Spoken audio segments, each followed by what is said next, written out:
So, what is contentment? Well, contentment is a state of being, maybe simply living, emotions such as joy and happiness. How about me giving you these words? Just think about them as I relate these words to you of being contented. Delight, gratification, satisfaction, cheerfulness, enjoyment, gladness, pleasure, exuberant, happiness, joy, and bliss, just to name a few. Welcome, everyone. Thank you for tuning in today. My name is Jeanette, and let us all give thanks to the Lord our God for this wonderful day, for our lives, for the safety of our lives, and for this channel for being such a blessing to each of us. Now, let's go to topic review from last time in episode 5. Actually, we talked about self-care. And what about self-care did we talk about? Well, how to make your lifestyle your highest priority. Number 2, having an awareness of the attention of your health and well-being and happiness. 3, the level of your energy and the alertness in getting adequate sleep and rest. And number 4, we talked about the total mind and body connection with your behavior, your attitude, and your actions of your self-care, such as fulfillment, contentment, and happiness.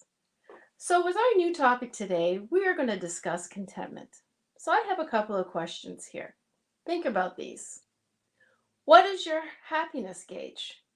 And what I mean by that is, where do you see yourself on a scale of 1 to 10, as 1 being very low and 10 being high? What about your authentic satisfaction of how you feel in being content? Why is the gratification important to you in being content? And how do you see a connection between your joy, hope, and your faith? So, the journey of contentment is living very simple life, and that enables you to discovering the new insights and new understanding, the significance of even in experiencing your happiness, such as being a choice of being happy.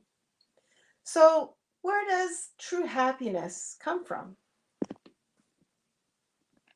How would you explain that one? Well, could be in an experience that you're overcoming, such as a trial or a challenge, or maybe even a struggle or a hardship.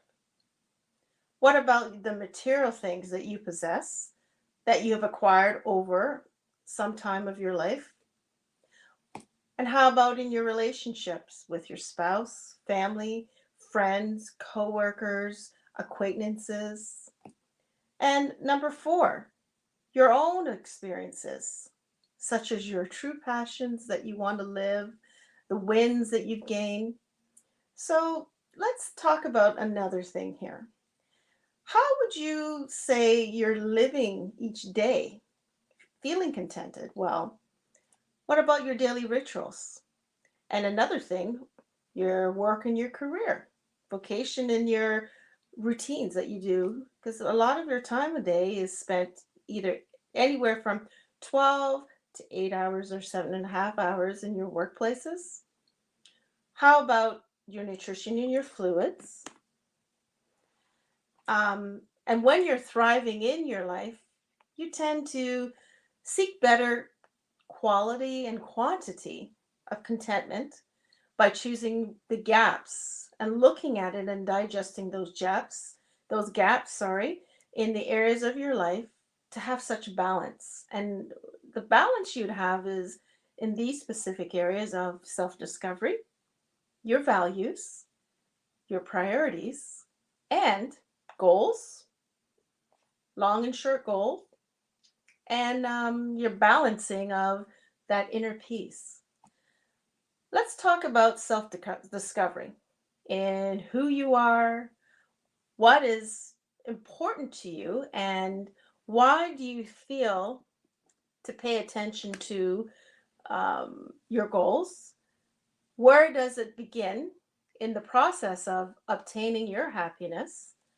And when do you start closing that gap of achieving the desired outcome and joy in your life? So, to begin this journey, these questions I would consider in these 6 points. We talked about your boundaries and how you create and establish, and actually how you manage and measure your results from it. What about your resilience? Reflecting on your experiences in life and taking you down a path that you are being more conscious and having more sense of your grace with it. And number three, your purpose, who your ideal self is and who you really are in your intentions and what you want to do into contributing to the meaningfulness of this world and also in giving of others. Number four, your balance. What strategies in the area of this life do you want more of satisfaction? Number five, your goals. Obviously, you know that it takes about 21 days to actually create a really strong habit to change and to bring fulfillment to your life. So, starting off small and simple is the best way to attain your goals, and also rewarding yourself for attaining those goals is such a priceless thing to do and a good practice thing to do for yourself. And what about your passions?